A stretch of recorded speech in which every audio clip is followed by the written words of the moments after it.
Նախորդ տարվա նույն ժամանակահատվածում քաղաքացիության դիմաց 116 Ռուսաստանի Դաշնության քաղաքացու համեմատ այս տարի այդ թիվը շուրջ 7 անգամ ավելացել է, հասնելով 841-ի։ Եթե գտնվում եք օտարերկրյա պետությունում, ապա քաղաքացիություն ստանալու համար անհրաժեշտ է դիմել դեսպանություն կամ հյուպատոսարան, իսկ եթե Հայաստանում եք ոստիկանության անձնագրերի և վիզաների վարչություն, ներկայացնելով հետևյալ փաստաթղթերը. Քաղաքացիություն ստանալու համար դիմումը, այլ պետության անձնագիրը և դրա պատճենը, 6 գունավոր լուսանկար, ծննդյան վկայականը և դրա պատճենը, ազգությամբ հայ լինելը հաստատող փաստաթղթերից որևէ մեկը, օրինակ Հայ առաքելական եկեղեցու մկրտության վկայական, մկրտվածի կամ նրա ծնողի ազգությամբ հայ լինելու մասին նշումով, օտարերկրյա պետության իրավասու մարմինների կողմից տրված և ապոստիլով հաստատված կամ հյուպատոսական վավերացմամբ ազգությամբ հայ լինելու մասին փաստաթուղթ, ծնողի, պապի, տատի, հարազատ քրոջ կամ եղբոր ծննդյան վկայականը կամ անձը հաստատող այլ փաստաթուղթ, որում առկա է ազգությամբ հայ լինելու վերաբերյալ նշում։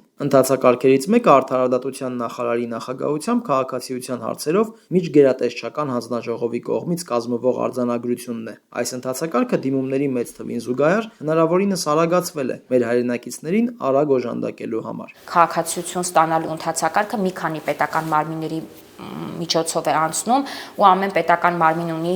դիմումի քննարկման, եզրակացության կազմման եւ այլն առավելագույն ժամկետներ, որը իրար գումարած բավականին երկար ժամկետ է դառնում, եթե առաջնորդվենք ամենաառավելագույնով, բայց բնականաբար պետական մարմինները փորձում են ավելի սեղմ ժամկետներով հաշվի առնելով նաեւ, որ երբեմն շատ հրատապ դեպքեր են լինում, այսինքն անձի քաղաքացիություն ստանալը կարող է եւ պայմանավորված լինի որոշակի ավելի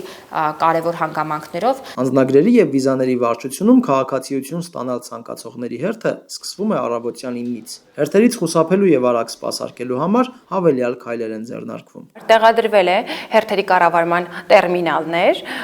որպեսզի խուսափեն կուտակումներից եւ ինչպես նշեցի, անձնագրերի վիզաների վարչության աշխատակիցները այս հարցում եւս աջակցում են քաղաքացիներին։ Դիմումը մուտքագրելուց հետո այն կից փաստաթղթերի հետ անցնում է բազմաթիվ գերատեսչություններով, որի ընթացքին դիմումատուն կարող է հետևել իր request.am կայքում նախապես տրամադրված կոդը մուտքագրելով։